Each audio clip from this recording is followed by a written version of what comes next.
Preciso falar sobre o Vasco da Gama, que venceu de virada, com direito à cutucada de Renato Gaúcho nos críticos. Para explicar como é que funcionou a vitória por 2-1 do Vasco contra o São Paulo, o tricolor abre o placar com o gol de Luciano no rebote de um chute do Caleri.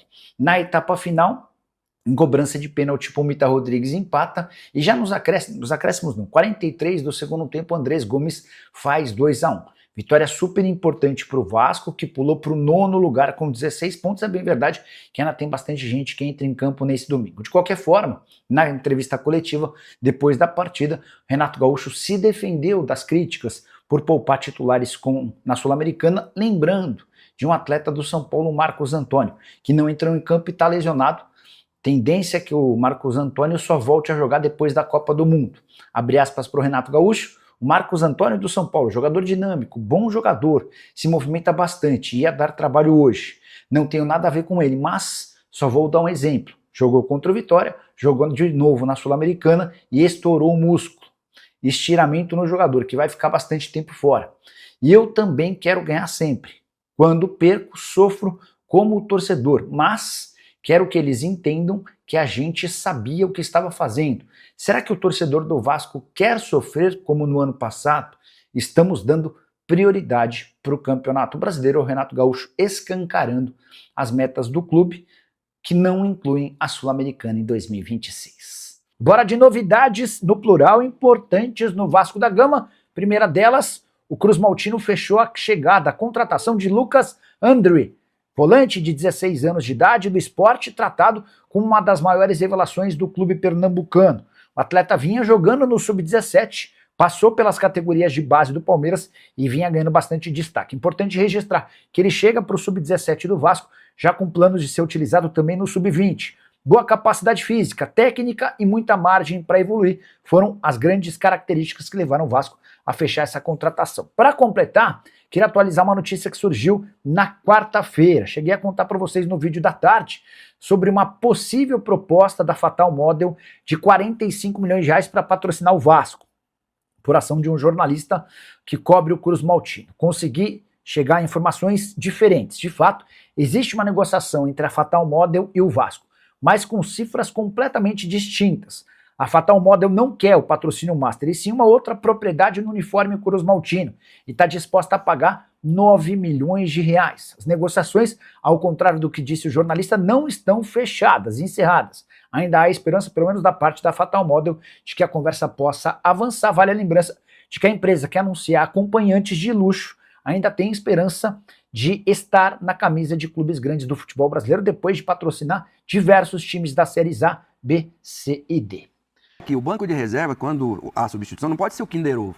Cada vez que você abre é uma surpresa diferente. Não, o cara tem que melhorar o nível, subir. E menino, quando entra no lugar de menino, pode acontecer que o TT não entra mal, mas também não entra bem. Cara, esses meninos, o que o Adson fez, o TT não conseguiu fazer. Sim. É diferente. Cara, entrou, mudou, veio, chutou, isso participou sim. Muito mais. Então é isso, acho que faltou. E o grande problema do São Paulo tem nome. Qual é? Dorival Júnior. Fantasma. Esse é o grande problema do São Paulo. Não tá trabalhando, não. Mas é uma sombra gigante.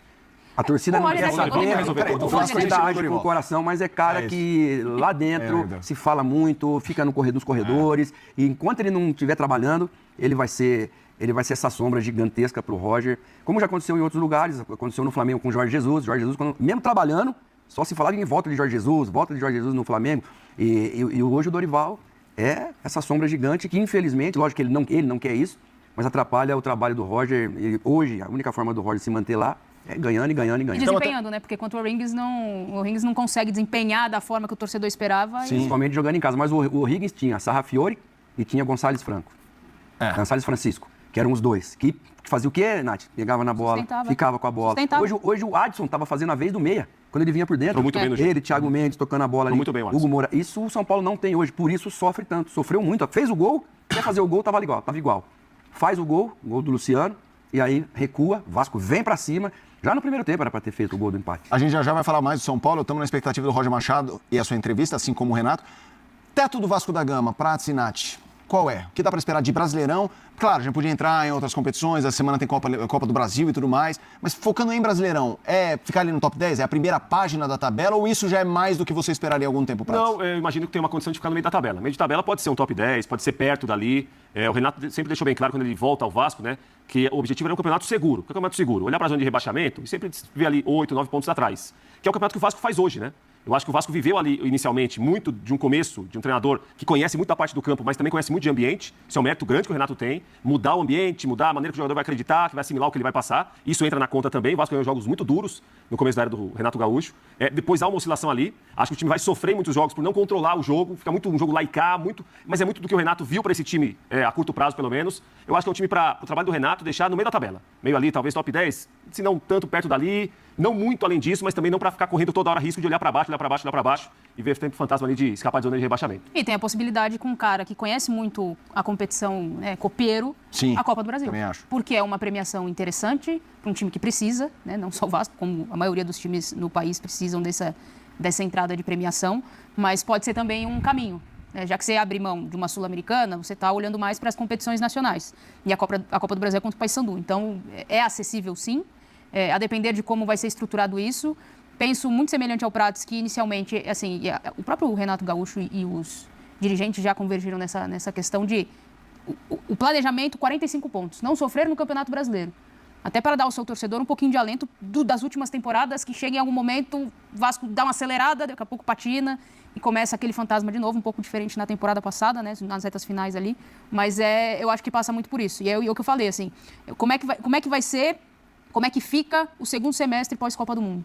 Sustentação de jogadores, contratação, como é que vai ser o mercado, vai perder peças importantes, não vai? O quanto vai conseguir fisicamente manter essa equipe para conseguir, dentro de um elenco mais enxuto, aproveitar o máximo de partidas possíveis?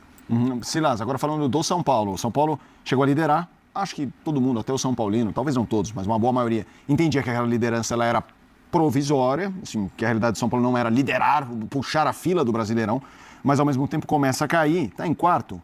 Mas olha, tem uma galera chegando. Tem time com jogo a menos. Então, por exemplo, o Flamengo está empatado em pontos com 2 jogos a menos. O Fluminense agora com um jogo a menos, o jogo da rodada que é contra o Santos, isso, certo? Silas, e o São Paulo? A realidade do São Paulo, que obviamente é impossível a gente não entrar nessa discussão com este cenário do comando técnico, do Roger Machado sempre pressionado. E assim, já queria deixar claro, eu acho que ele apanha desde o início, mas muito mais. Ele já chegou. Isso. Eu acho que a diretoria foi muito mal, porque isso era esperado. Sim. Quando você tira o Crespo, que não é que a torcida acha que o Crespo é o Guardiola, mas era um momento bom. Estava conseguindo fazer era um o que momento não fez ideal. antes. Quando você vai fazer uma coisa que vai chamar atenção. Claro. Fala assim, não, peraí. Eu vou tirar. Você tem que pensar, eu vou tirar. Mas quem eu vou pôr? E aí você parece aquela coisa, vamos abrir as portas da esperança. Pô, o menininho pediu ali o equipamento. Essa é uma referência mais antiga, se você não sabe que é o Silvio Pediu uma Santos. bicicleta, ganhou... Não acontece nada. Aí você fica, foi meio assim, sabe? Só saiu o Crespo. Aí fica a expectativa, quem vem? O Roger Machado, que eu acho um bom técnico. Também acho. Só que, para esse movimento, eu acho um momento muito errado. Mas muito errado. Então, a gente está esperando o Roger Machado. E aí, quando o Dorival cai... Porque assim, se o Roger Machado sozinho, você podia falar para o seu Paulo, mas não vou te falar, não tem ninguém, hein? Ainda assim, eu falo, mas ele não é bom. Com o Dorival disponível, o jogo muda. Opa! Roger Machado chegou já. Desculpa, Silas. Desculpa. É que eu quis fazer essa condição, porque assim, a gente vai ficar debatendo em cima do Roger Machado, e eu acho demais. Porque, por exemplo, o jogo com o Vitória, o Vitória mereceu ganhar, mas teve expulsão, o São Paulo perdeu o gol. Hoje, eu também acho que o Vasco jogou melhor. Mas quem esteve mais perto de matar, o Vasco não matou o jogo em nenhum momento, mas foi melhor. O São Paulo poderia ter matado o jogo, e não aconteceu. E aí, poxa vida, hein, Roger Machado? Roger Machado não estava nada pra fazer o gol do Calera. O futebol brasileiro é sobre resultado. Sem dúvida, não estou dizendo O desempenho ele chama muito, mas resultado... Chegou, ô Leão? Porque se não chegou, já... então vamos lá, já coloca, se você precisar enrolar em cima com a imagem, já pode meter a imagem do Roger Machado. Fala, minha turma, beleza? Chegando aqui com aquele giro de notícias importantes do Vasco da Gama, o maior clube do Brasil. Então já peço humildemente seu like, se inscreva no canal, ativando o sino das notificações. O Vasco em jogo ontem contra o São Paulo ganha mais um jogo de virada, 2-1. Jogos que o Vasco poderia ter ganho aí também contra a Chapecoense, né? No primeiro, lá no acho que foi o segundo jogo. O jogo contra o Red Bull Bragantino também, que o Vasco deu mole, o Vasco estava até melhor que eles e acaba perdendo. O jogo contra o Botafogo, que era jogo ganho para o Vasco da Gama, ali o Tietê conseguiu perder aquele gol incrível dentro da área. E o Vasco logo em seguida, 5 minutos depois, toma a virada. O jogo também é contra o Remo, né, rapaziada? E o contra o Curitiba. Esses pontos que foram perdidos aí, importantes para o Vasco, poderia ter deixado o Vasco na zona de classificação para Libertadores da América. E por que não, talvez até na liderança.